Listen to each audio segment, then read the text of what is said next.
الحمد لله نحمده ونستعينه ونستغفره ونؤمن به ونتوكل عليه ونعوذ بالله من شرور أنفسنا ومن سيئات أعمالنا من يهده الله فلا مضل له ومن يضلله فلا هادي له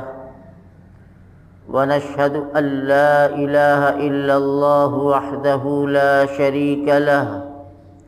ونشهد أن سيدنا ونبينا ومولانا محمدا عبده ورسوله صلى الله عليه وعلى آله وأصحابه وبارك وسلم تسليما كثيرا كثيرا أما بعد فأعوذ بالله من الشيطان الرجيم بسم الله الرحمن الرحيم يا أيها الذين آمنوا إذا قمتم إلى الصلاة فاغسلوا وجوهكم وأيديكم إلى المرافق وامسحوا برؤوسكم وأرجلكم إلى الكعبين صدق اللہ العظیم۔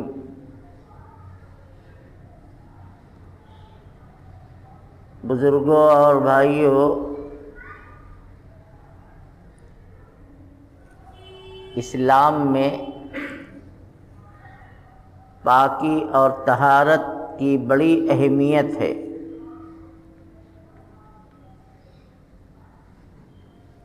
خاص طور سے عبادت کے موقع پر، اور وہ عبادت بھی نماز، جو سب سے افضل اور اعلیٰ عبادت ہے، اس موقع پر پاکی ضروری ہے۔ بغیر طہارت اور پاکی کے نماز ادا نہیں ہوتی۔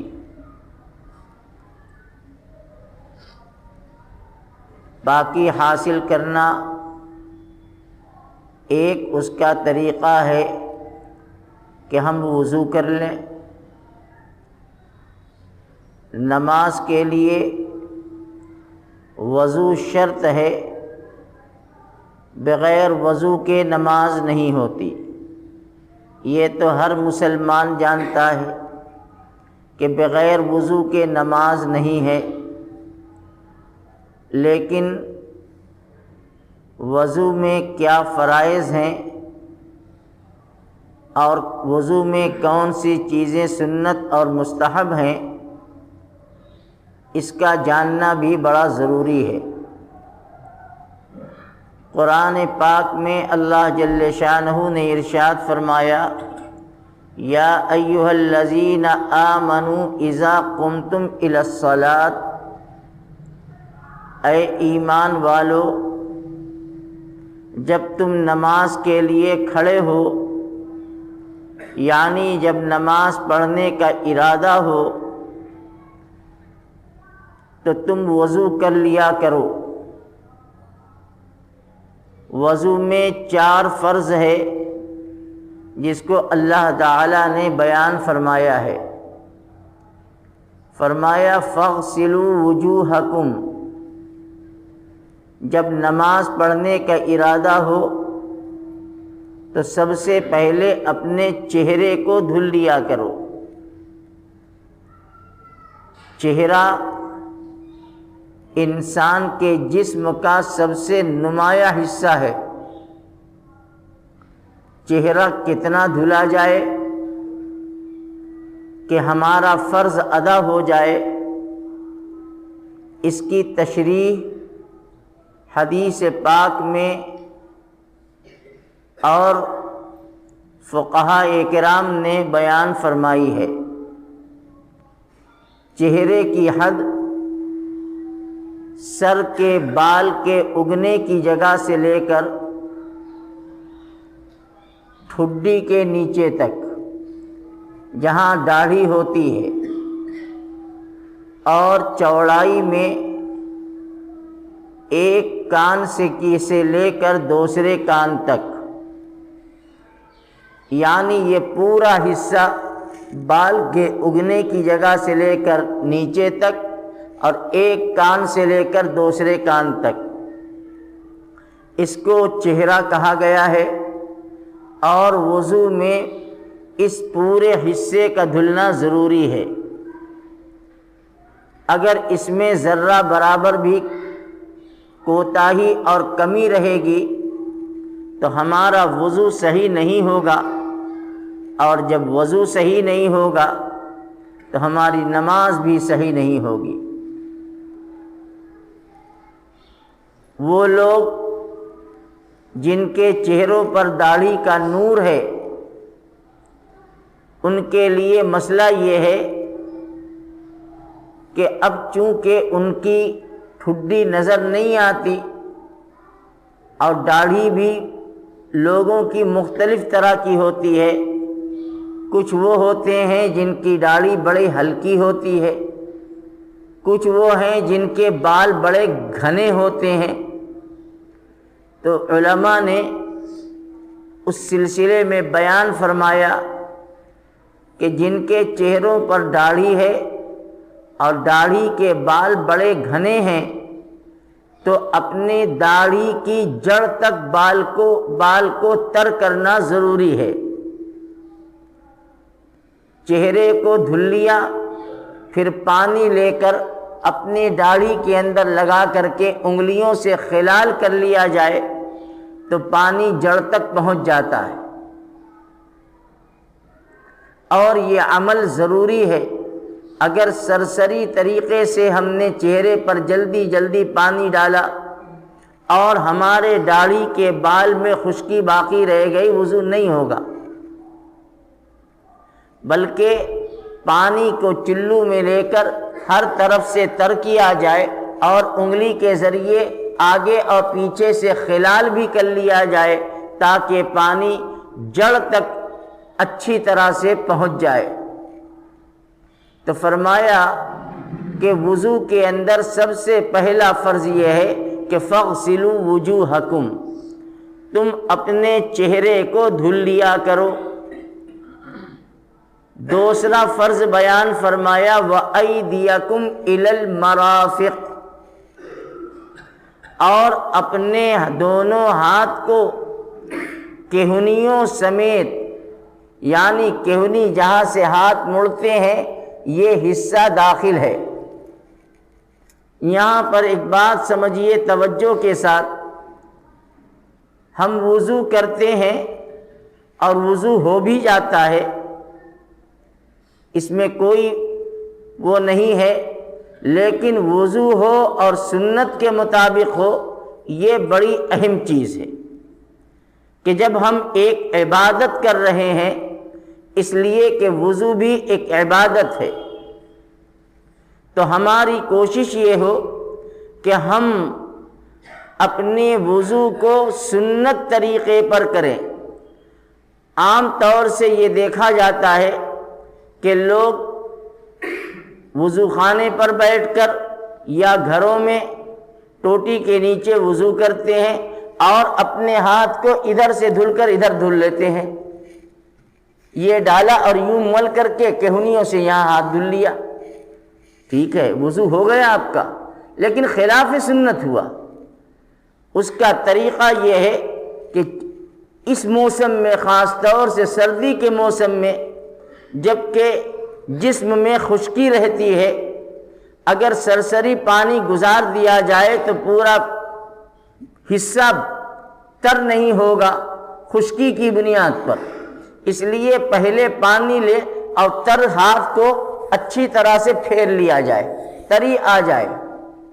پھر اس کے بعد 3 مرتبہ مسنون طریقہ یہ ہے کہ چلو میں پانی لیا جائے اور کہنیوں سے ٹپکایا جائے، یہ ہے مسنون طریقہ۔ ہم کیا کرتے ہیں، ادھر سے دھل لیا ہو گیا، ادھر سے دھل لیا ہو گیا، وضو ہو گیا، لیکن جو طریقہ ہے مسنون کوشش یہ ہو کہ ہم اس طریقے پر وضو کریں، اور مسنون طریقہ یہ ہے کہ چلو میں پانی لیا جائے اور کہنی سے ٹپکایا جائے، اس طرح سے 3 مرتبہ پانی لیجئے اور 3 مرتبہ اس طرح سے کہنیوں کی طرف سے پانی کے قطرے ٹپکیں۔ یہ ہے مسنون اور مستحب طریقہ، اس کا دھیان ہونا چاہیے۔ بہت سے لوگ اس کی طرف توجہ نہیں دیتے، یا تو معلومات نہیں ہے کہ کیسے دھل لیا، یا معلوم ہے تو لاپرواہی ہے۔ اس لیے کوشش یہ ہو کہ چلو میں پانی لے کر اس طریقے سے دھلا جائے اور کہ پانی یہاں سے ٹپکے۔ یہ وضو کا دوسرا فرض ہے جس کو اللہ تعالیٰ نے بیان فرمایا، وَأَيْدِيَكُمْ إِلَى الْمَرَافِقِ، تم اپنے دونوں ہاتھ کو دھلا کرو کہنیوں سمیت، یعنی کہنی دھلنے میں داخل ہے۔ بہت سے لوگ کہنی سے اوپر تک کا حصہ بھی دھلتے ہیں، کوئی حرج کی بات نہیں۔ حدیث شریف میں آتا ہے کہ جو لوگ دنیا میں وضو کرنے کے عادی ہیں اور وضو کرتے ہیں، اور جہاں تک وضو کا پانی پہنچے گا قیامت کے دن اتنے حصے ان کے روشن ہوں گے، چمکدار ہوں گے۔ یہ وضو کی فضیلت بیان کی گئی کہ انسان کے اعضاء وضو قیامت کے دن روشن اور چمکدار ہوں گے۔ حدیث میں آتا ہے کہ آقا نامدار صلی اللہ علیہ وسلم نے فرمایا کہ میں قیامت کے دن اپنی امت کو پہچانوں گا۔ ایک صحابی نے عرض کیا، یا رسول اللہ، اتنا بڑا مجمع ہوگا جس کو عالمی اجتماع کہتے ہیں، حقیقت میں حضرت آدم سے لے کر دنیا کے آخری انسان تک جو قیامت تک کے قریب پیدا ہونے والے ہیں، وہ سب کے سب اللہ کے سامنے حاضر ہوں گے۔ آپ اتنے بڑے مجمع میں اپنی امت کو کیسے پہچانیں گے؟ کوئی نشانی، کوئی علامت جس کے ذریعے آپ اپنی امت کو پہچانیں گے؟ حدیث لمبی ہے۔ رسول اللہ صلی اللہ علیہ وسلم نے فرمایا کہ ہاں، میں اپنی امت کو ان کے وضو کے حصے کی چمک کی بنیاد پر پہچانوں گا کہ دنیا میں جو وضو کرنے والے ہیں ان کے جسم کے وہ حصے روشن ہوں گے، اور اس کی وجہ سے میں اپنی امت کو میدان محشر میں پہچانوں گا، اور میں حوض کوثر پر ان کا استقبال کروں گا۔ اس لیے وضو کے اندر بڑھت اہتمام کی ضرورت ہے۔ تو دوسرا فرض یہ بیان فرمایا اللہ نے کہ وَأَيْدِيَكُمْ إِلَى الْمَرَافِقِ، اپنے دونوں ہاتھ کو کہنیوں تک دھل لیا کرو۔ حضرت ابو ہریرہ رضی اللہ تعالی عنہ ایک مرتبہ مسجد کی چھت پر بیٹھ کر وضو کر رہے تھے، اور جب وہ وضو کر رہے تھے تو اپنے ہاتھ کو بغل تک دھل رہے تھے، اتنا۔ ایک صاحب پیچھے سے دیکھ رہے تھے تو انہوں نے پوچھا کہ یا ابا ہریرہ ما ھذا الوضو، اے ابو ہریرہ یہ کیسا وضو ہے؟ ہم تو کہنیوں تک دھلتے ہیں، اور ہم یہی جانتے ہیں، سب کو دیکھتے ہیں کہ کہنی تک دھلا جاتا ہے، اور آپ یہاں تک بغل تک دھلتے ہیں۔ حضرت ابو ہریرہ رضی اللہ تعالی عنہ نے فرمایا، یا بنی فرخ انتم ہا ہونا، اے فرخ کی اولاد، تم یہاں بیٹھ کر میرے وضو کو دیکھ رہے ہو؟ لو علمت انکم ہا ہونا ما توضأت ھذا الوضو، اگر مجھے پہلے سے یہ معلوم ہوتا کہ تم میرا وضو دیکھ رہے ہو تو میں اس طرح سے وضو نہ کرتا، اس لیے کہ یہ وضو عوام کے اندر رائج نہیں ہے۔ عوام کے اندر یہی ہے کہ کہنی تک دھلا جائے اور پاؤں کو ٹخنوں تک دھلا جائے، اور ابو ہریرہ بغل تک دھلتے تھے اور آدھی پنڈلی تک پاؤں کو دھلتے تھے۔ تو انہوں نے فرمایا کہ اے بنو فرخ، اگر مجھے معلوم ہوتا کہ تم میرا وضو دیکھ رہے ہو تو میں اس طرح سے وضو نہ کرتا۔ پھر اس کے بعد انہوں نے رسول اکرم صلی اللہ علیہ وسلم کی ایک حدیث سنائی، فرمایا کہ سمعت خلیلی صلی اللہ علیہ وسلم، میں اپنے محبوب حضرت محمد صلی اللہ علیہ وآلہ وسلم سے سنا ہے کہ تبلغ حلیت المؤمن حیث یبلغ الوضو، کہ قیامت کے دن مسلمانوں کے جسم کی چمک وہاں تک پہنچے گی جہاں تک ان کے وضو کا پانی پہنچے گا۔ اس لیے میں نے یہ سوچا کہ میری چمک لمبی ہو اور زیادہ ہو، اس لیے میں اپنے ہاتھ کو بغل تک دھلتا ہوں اور پاؤں کو آدھی پنڈلی تک دھلتا ہوں۔ حالانکہ یہ حضرت ابو ہریرہ رضی اللہ عنہ کا اپنا ذاتی عمل ہے، مسنون یہی ہے کہ کہنی تک دھلا جائے، لیکن نیکی کے شوق میں حضرت نے تنہائی میں یہ عمل کیا تاکہ کوئی دیکھ کر بدگمان نہ ہونے پائے اور شک میں نہ مبتلا ہونے پائے۔ بہرحال میں عرض یہ کر رہا تھا کہ وضو کا دوسرا فرض دونوں ہاتھ کو کہنیوں تک دھلنا ہے۔ اللہ تعالیٰ نے آگے فرمایا وَامْسَحُوا بِرُؤُوسِكُمْ، اپنے سر کا مسح کر لیا کرو۔ یہ وضو کا تیسرا فرض ہے۔ سر کا مسح یہ فرائض میں شامل ہے۔ قرآن میں اللہ نے یہی بیان فرمایا کہ تم اپنے سر کا مسح کیا کرو۔ اب سر کا مسح کتنا کیا جائے، کیسے کیا جائے، اس کی تفسیر بیان فرمائی ہے رسول اللہ صلی اللہ علیہ وسلم نے، اور پھر اس کے بعد امت کے فقہا نے اس کے مسائل اور اس کے طریقوں کو بیان فرمایا ہے۔ چوتھائی سر کا مسح کرنا فرض ہے، یعنی 1/4 پورے سر کو اگر 4 حصوں میں تقسیم کیا جائے تو جو چوتھا حصہ جتنا ہوتا ہے اتنے حصے کا مسح کرنا فرض ہے۔ مثال کے طور پر یہ ہمارے ہاتھ کی ہتھیلی ہے، اگر ہم نے ہتھیلی کو تر کیا اور سر پہ صرف یوں رکھ لیا اس طریقے سے تو یہ 1/4 حصہ سر کا ہمارے ہتھیلی کے اندر آ گیا۔ اگر ہم نے صرف یہ ہاتھ رکھ لیا ہمارے مسح کا فرض ادا ہو گیا۔ اتنا تو فرض ہے، اس سے کم کی اجازت نہیں ہے، جس کو حدیث شریف میں مقدار ناسیہ کہا گیا، یعنی پیشانی کی مقدار۔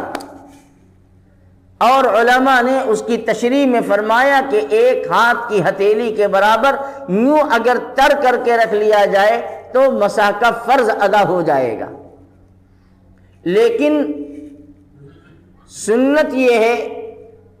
کہ پورے سر کا مسح کیا جائے۔ یہ مقدار تو فرض کی میں نے بتائی، پورے سر کا مسح۔ پورے سر کے مسح کا طریقہ کیا ہے؟ دونوں ہاتھ کو پانی سے دھل لو اور پانی کو ٹپکا دو، جیسے ہاتھ دھلا جھاڑ لیا یوں۔ اب یہ جو تری باقی رہ گئی، ان دونوں ہاتھوں کی ہتھیلی سے ہمیں ہتھیلی اور انگلی سے اور اس کے اندر اور باہر دونوں حصے سے ہمیں سر کا مسح کرنا ہے۔ اب مسح کا طریقہ یہ ہے کہ سب سے پہلے ہم جہاں سے ہمارے سر کے بال نکلتے ہیں، جس کو عربی میں کہتے ہیں منبت شعر، بال کے اگنے کی جگہ، یہاں پر دونوں ہاتھ کی ان 3 ہتھیلیوں کو اس طرح سے رکھا جائے۔ کلمہ انگلی چھوڑ کر یہ تینوں انگلی یعنی 6 انگلی ہو گئی، اس طرح سے اپنے سر پہ رکھیں اور پھر اس کو گزار کر کے پیچھے لے جائیں، پچھلے حصے کی طرف۔ ان 6 انگلیوں کو پیچھے تک لے گئے۔ اب یہ ہتھیلی اور کلمہ انگلی یہ دونوں ابھی استعمال نہیں ہوئی ہے، باقی ہے، تو اب پیچھے سے ہتھیلی اور کلمہ کی انگلی کو یوں گزار کے لے آئے آگے تک، جہاں سے مسح کو شروع کیا تھا اب وہیں پر لے آئے۔ فَأَدْبَرَ بِهِمَا وَأَقْبَلَ بِهِمَا، حدیث شریف کے الفاظ ہیں، یعنی آگے سے پیچھے اور پیچھے سے آگے اس طرح سے لے آؤ۔ اب یہ میرا پورا ہاتھ استعمال ہو گیا، اب اس کی یہ تری ماء مستعمل ہو گئی، یعنی اب اس کو دوسری جگہ پر استعمال نہیں کرنا ہے، اس سے پاکی نہیں حاصل کی جا سکتی۔ اب اس طرح سے جب ہم گزار کے لے آئے تو ہماری انگلی اور ہتھیلی یہ استعمال میں آ گئی۔ اب یہ 2 انگلی کی پور بچی ہے، ان 2 انگلیوں کے پور سے کان کی پہل کا مسح کیا جائے، انگلی ڈال کر یہ قدرتی طور سے کان میں جو پہل بنی ہے اس کا مسح کیا جائے۔ کان کا بھی مسح ہو گیا، اب اس کے بعد گردن کا مسح کرنا ہے، اور یہ دونوں ہاتھ کا ظاہری حصہ ہتھیلی کے اوپر والا یہ باقی ہے، اب اس کو اس طرح سے اور اس طرح سے۔ یہ ہے مسح کا مسنون طریقہ۔ بہت سے لوگ گردن کے مسح میں غلط کرتے ہیں جو بدعت ہو جاتا ہے، یعنی گردن کا مسح یوں کرتے ہیں، اس طرح سے پورا ہاتھ گزار کر اگلے گردن کے حصے تک لے آتے ہیں، یہ غلط ہے۔ بس پچھلے حصے کا مسح کرنا ہے، بس یوں اور اس طرح سے، بس یہ آگے اس کو کھینچ کر نہیں لانا ہے۔ یہ مسح کا مسنون طریقہ۔ اب مسح میں جو فرض کی مقدار ہے وہ تو میں نے آپ کو بتا دیا کہ ایک سر، پورے سر کا 1/4۔ امام ابو حنیفہ رحمۃ اللہ علیہ کے یہاں سر کے 1/4 حصے کا مسح فرض ہے، جبکہ حضرت امام مالک رحمۃ اللہ علیہ فرماتے ہیں کہ پورے سر کا مسح کرنا فرض ہے، کوئی حصہ چھوٹنے نہ پائے، چھوٹ گیا تو فرض ادا نہیں ہوگا، اب پاکی نہیں ہوگی، اور جب پاکی نہیں ہوگی تو وہ نماز درست نہیں ہوگی۔ لیکن بہرحال ہمارے امام صاحب رحمۃ اللہ علیہ کے یہاں ربع رأس یعنی سر کا 1/4 یہ فرض ہے، اور کم از کم اتنے تک پانی کا پہنچنا ضروری ہے۔ تو قرآن کریم میں اللہ تعالیٰ نے وضو میں تیسرا فرض بیان فرمایا، وَامْسَحُوا بِرُؤُوسِكُمْ۔ آگے اللہ نے چوتھا فرض بیان فرمایا، وَأَرْجُلَكُمْ إِلَى الْكَعْبَيْنِ، اور اپنے دونوں پاؤں کو دھلا کرو، کہاں تک؟ إِلَى الْكَعْبَيْنِ، گھٹی تک، جس کو ٹخنا کہتے ہیں، گھٹی شامل ہے، قاعدے سے دھلو۔ اس وقت موسم ہے سردی کا، خاص طور سے پاؤں کی انگلیوں کے درمیان اور ایڑی میں کھردرا پن ہونے کی وجہ سے اگر صرف پانی ڈال لیا جائے گا تو پانی پورے چمڑے تک پہنچے گا نہیں،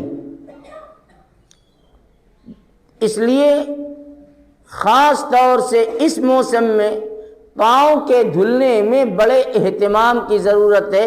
کہ پانی ڈالا جائے اور اپنی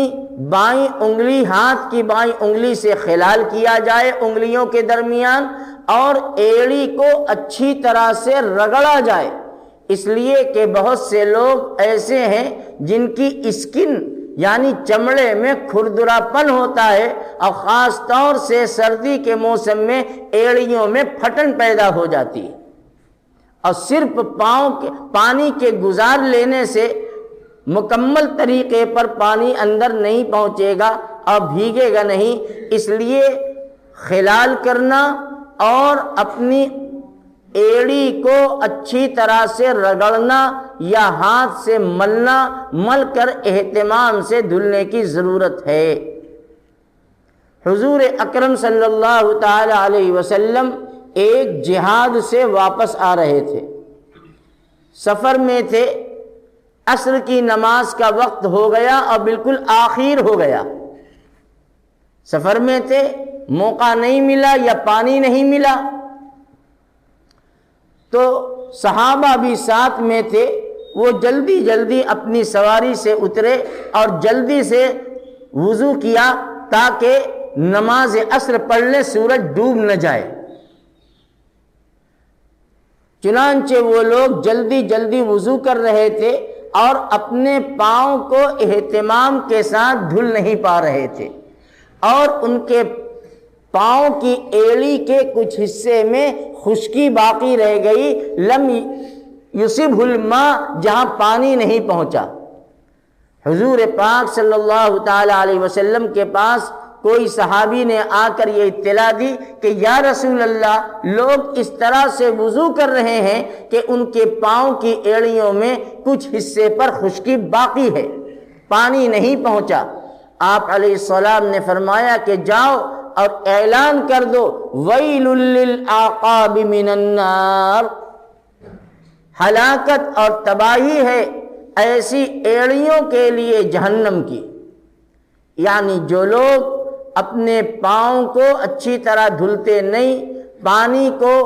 اس حصے تک قاعدے سے پہنچا نہیں پاتے جتنے حصے کا دھلنا فرض ہے، تو ایسی ایڑیوں کے لیے رسول اللہ صلی اللہ علیہ وسلم نے جہنم کی وعید فرمائی اور جہنم سے ڈرایا کہ ویل للعقاب، ایسی ایڑیوں کے لیے تباہی اور بربادی ہے جہنم کی۔ اس لیے میرے بھائیوں بزرگوں، میں نے جتنی باتیں بیان کی ہیں اس کا خلاصہ سمجھ لو، وضو میں 4 فرض ہیں: چہرے کا دھلنا، ہاتھ کا دھلنا، سر کا مسح کرنا اور پاؤں کا دھلنا ٹخنے تک، یہ فرض ہیں۔ اس کے بعد دونوں ہاتھوں کا گٹے تک دھلنا، 3 مرتبہ کلی کا کرنا، ناک کو میں پانی ڈالنا اور بائیں ہاتھ سے ناک کو صاف کرنا، یہ سب سنن وضو ہے، وضو کے سنت اور مستحبات ہیں۔ رسول اکرم صلی اللہ علیہ وسلم ایسے ہی وضو فرماتے تھے کہ اپنے دونوں ہاتھ کو پہلے اچھی طرح دھلتے، پھر اس کے بعد 3 مرتبہ پانی لیتے اور ہر مرتبہ نئے پانی سے، اور کبھی مجبوری ہوئی تو ایک ہی چلو پانی سے، ورنہ ہر مرتبہ نئے چلو کا پانی لیتے اور کلی کرتے، منہ میں پانی ڈالتے اور ہلاتے اور کلی فرماتے، پھر داہنے ہاتھ سے ناک میں پانی ڈالتے اور پھر بائیں ہاتھ سے ناک کو صاف کرتے تھے۔ تو یہ چیزیں سنت ہیں وضو کے اندر۔ اسی طرح سے 3 مرتبہ ہر عضو کو دھلنا یہ سنت ہے، 1 مرتبہ دھلنا یہ فرض ہے، اور 3 مرتبہ دھلنا یہ سنت ہے، اور 3 سے زیادہ کی اجازت نہیں ہے۔ بہت سے لوگ ہوتے ہیں جن کو شک اور تردد کی بیماری ہوتی ہے، وہ شکی مزاج کے ہوتے ہیں، ہاتھ دھل رہے ہیں تو دھلے جا رہے ہیں، چہرہ دھل رہے ہیں تو دھلے ہی جا رہے ہیں، کلی 3 کے بجائے 5 مرتبہ کر رہے ہیں، یہ خلاف سنت ہے۔ بس اتنا ہی کرو جتنی ہمیں اسلام میں اجازت ملی ہے، اور اتنے پر اپنے دل کو مطمئن کر لو۔ یہ آپ مت سمجھیے کہ 3 سے زیادہ کرو گے تو ثواب زیادہ ملے گا، 3 آخری حد ہے، 3 سے زیادہ پر ثواب نہیں ہے۔ رسول اللہ صلی اللہ علیہ وسلم نے فرمایا فَمَنْ زَادَ عَلَى هَذَا أَوْ نَقَصَ فَقَدْ ظَلَمَ وَاعْتَدَى، جس نے 3 سے زیادہ یا 3 سے کم کیا اس نے ظلم کیا ہے اور حد سے تجاوز کیا ہے۔ اس لیے آقا نامدار صلی اللہ علیہ وسلم سے جو طریقہ منقول ہے اور اس کی جو حد بیان کی گئی ہے، اس سے آگے بڑھنے کی ہمیں اجازت نہیں ہے۔ ایک آخری مسئلہ وہ بھی سمجھ لیجئے کہ موسم سردی کا ہے، بہت سے لوگ چمڑے کا موزہ پہنتے ہیں، اکثر پہنتے ہیں۔ ہمارے زمانے میں تو صرف بڑی عمر کے بوڑھے پہنتے تھے، اب تو 12 سال کے بچے بھی پہننے لگے، ورنہ 50-40 سال پہلے ہی تصور نہیں تھا، اب تو بچے بھی شوق میں پہنتے ہیں، جوان لوگ۔ بہرحال اس سے بحث نہیں ہے، جو چاہے پہنے۔ مجھے تو یہ بتانا ہے کہ جو لوگ چمڑے کا موزہ استعمال کرتے ہیں، اسلام نے ان کے لیے بڑی گنجائش نکالی ہے کہ آپ نے اگر چمڑے کا موزہ پہن رکھا ہے تو ہر وضو میں اسے اتارنے کی ضرورت نہیں ہے، بلکہ آپ 24 گھنٹے تک یعنی 5 نماز تک بغیر اتارے ہوئے آپ اسی پر مسح کر سکتے ہیں۔ آقا صلی اللہ علیہ وسلم نے فرمایا یمسح المقیم یوما ولیلہ والمسافر ثلاثۃ ایام ولیالیہا، جو مقیم ہیں، جیسے ہم بنارس میں ہیں تو بنارس میں مقیم ہیں، تو جو مقیم ہیں وہ ایک دن اور ایک رات یعنی 24 گھنٹہ جس میں 5 نمازیں آتی ہیں، اور جو مسافر ہیں ان کے لیے 72 گھنٹہ یعنی 3 دن 3 رات کی گنجائش ہے کہ، لیکن اس کے لیے شرط ہے، جس میں پہلی شرط یہ ہے کہ جس وقت آپ نے چمڑے کا خف پہنا ہے تو باوضو ہو کر پہنا یا پاؤں کو پاک کر کے پہنا ہے، تب اگر آپ نے پاؤں کو پاک نہیں کیا، یوں ہی چڑھا لیا جیسے ہم لوگ موزہ پہنتے ہیں، تب نہیں، تب تو اتارنا پڑے گا۔ تو بہتر یہ ہے کہ جن کو چمڑے کا موزہ پہننا ہو پہلے وہ وضو کر لے، اور وضو کرنے کے بعد مثال کے طور پر فجر کا وضو کیا، فجر کی نماز میں اسے پہن لیں۔ اب گنجائش تو ان کو اگلی فجر سے پہلے پہلے تک ہے، لیکن رات میں سونا ہے تو اتاریں گے ہی، لہٰذا اب 5 وقت کی نماز میں اس موزے کو اتارے بغیر اس پر مسح کر سکتے ہیں، اس کی اجازت ہے۔ مسح کیسے کیا جائے اس کے لیے بھی طریقہ بیان فرمایا گیا کہ آپ اپنے دونوں ہاتھ کی کم از کم 3 انگلی کو تر کر لیجئے پانی میں، اور تر کرنے کے بعد آپ نے داہنے ہاتھ سے دائیں پاؤں کے مسح پر یوں ہاتھ رکھا اور یوں کھینچ دیا، یہ آپ کے پاؤں کا مسح ہو گیا۔ بائیں ہاتھ کی انگلی سے 3 انگلی لیا، یوں رکھا اور یوں کھینچ دیا اوپر سے نیچے تک، بس مسح ہو گیا۔ پورے چمڑے پر ہاتھ کا پھیرنا مسح کے لیے ضروری نہیں ہے، بس یہ 3 انگلی لے کر کے یوں کھینچ دیا ذرا سا تو مسح ہو گیا۔ علماء نے یہاں تک لکھا ہے کہ اگر آپ نے دونوں ہاتھ کی 3 انگلی صرف یوں رکھ دی تو اس سے بھی فرض ادا ہو جائے گا، فرض اس سے بھی ادا ہو جائے گا، لیکن بہتر یہ ہے کہ آپ تھوڑا سا کھینچ کر یہاں تک لے آئیے، یہ آپ کا مسح ہو گیا۔ اب مسح پاؤں کے اوپری حصے پر کیا جائے گا، تلوے کی طرف نہیں کیا جائے گا۔ بہت سے لوگ اوپر بھی کرتے ہیں پھر نیچے بھی کرتے ہیں، اوپر کے حصے پر کیا جائے گا، نیچے کے حصے پر مسح نہیں، اس لیے کہ رسول اکرم صلی اللہ علیہ وسلم نے بھی موزہ چمڑے کا استعمال کیا، آپ نے اسی طرح سے مسح فرمایا، صحابہ نے بھی استعمال کیا اور صحابہ نے بھی اسی طرح سے مسح فرمایا، لہٰذا اعلی قدم یعنی قدم کا اوپر کا حصہ بس اسی پر 3 انگلی کی مقدار پھیر رکھ لیا جائے اور اس کو پھیر لیا گیا، بس یہ مسح ہو گیا۔ تو ان باتوں کو جو میں نے ضروری سمجھا، سردی کا موسم ہے، لوگ استعمال کرتے ہیں، تو ان مسائل کی جانکاری ضروری ہے، اور اس طریقے پر ہم اپنے وضو کو سنت کے مطابق کریں۔ خف پہنے ہیں تو خف کے اوپر کیسے مسح کرنا ہے اور کب تک اس کی گنجائش ہوگی، میں نے ساری باتیں آپ کے سامنے مختصر طور سے عرض کر دی۔ اللہ تعالی ہم سب کو اس پر عمل کی توفیق عطا فرمائے۔ وآخر دعوانا ان الحمد للہ رب العالمین۔